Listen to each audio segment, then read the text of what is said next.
I ni ar top mynydd lleol, ar bwys TV, fi jyst yn caru'r lliwiau traddodiadol mynyddodd Cymru yn erbyn y lliwiau really funky lliwgar a print bach mwy modern. Fi yw Alis, fi o Llambed yn gwreiddiol, a fi yn creu bucket hats a scarffiau a headbands, cyfwisgoedd wedi gwau gan llaw.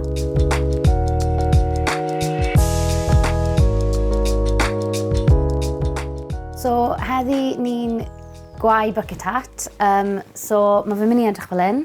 Hwn yw'r un mwyaf poblogaidd ar hyn o'r bryd, gyda'r Cymru mynd mewn i'r World Cup. So ni'n mynd i troi hwn mewn i hwn. Dyma peiriant gwau fi. Fi yn un domestic yw so ti'n goffod symud yn ôl ymlaen. A wedyn hwn yw patrwm fi fan hyn. So fi wedi datblygu pob patrwm yn hunan ar y pys o papur yma. Mae'n rhaid ti cael y machine i sort of memoriso'r patrwm. So fi jyst yn mynd i fynd nôl gyda fe. A wedyn mae'r machine wedi cofio'r patrwm yma nawr. So wedyn ti'n cael y lliw arall. A wedyn ti'n gwasgu hwn, sef 2 lliw. So mae un switch i 1 lliw a un switch i 2 lliw. A wedyn gobeithio wneith gweithio.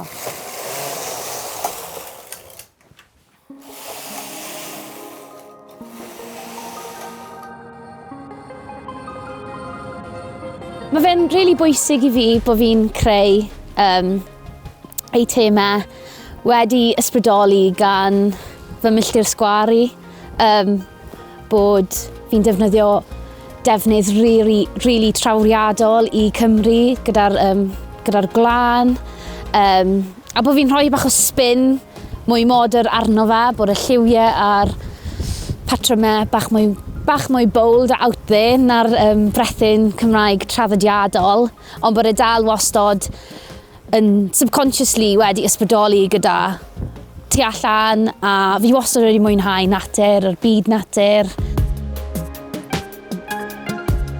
Fi wedi gorffen ffabric i'r bucket hats nawr, a fi wedi gwau excess fan hyn, fel bod e ddim yn ffreio y patrwm fi moyn. A y ffordd cyflymau i fi tynnu fe off yw just tynnu'r gwlân off. Fel bod dim byd yn mynd trwy'r carriage, a wedyn mae fe jyst yn mynd i ddod off.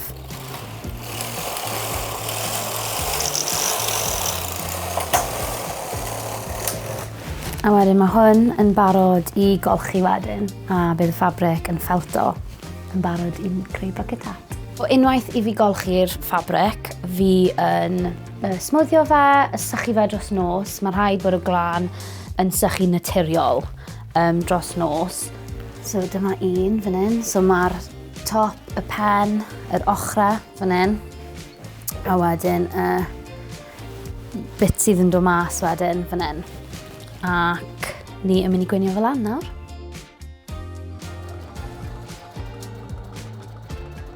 Nes i creu bucket hat gyntaf fi yn 2018. A ddim gweud skint arno fe, achos o'n i'n student, o'n i'n actually yn skint.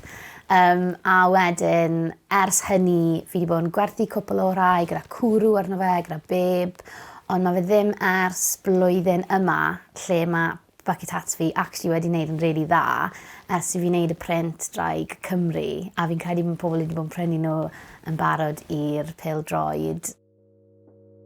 Fi'n mynd i fynd lan nawr i tynnu lluniau o'r het ar ben mynydd. Mae fe wastad yn rhoi loads o balchder i fi wrth weld e ar rhywun yn gwisgo fe, a jyst gweld bod y proses na i gyd wedi gorffen, a nawr mae fe'n edrych yn hyfryd yn lluniau. Mae'n rili bwysig i fi bod fi'n creu eitem sydd yn cylchdro, really, bod y gwlân yn dod o defed, a wedyn mae'n cael ei wisgo, a hyd yn oed sy'ch chi yn taflu y het neu sef e'n mynd i landfill, bydde fe wastad yn biodegrado nôl mewn i'r pridd, a wedyn mae'r defed yn byta y porfa, a then mae fe jyst yn mynd rownd to.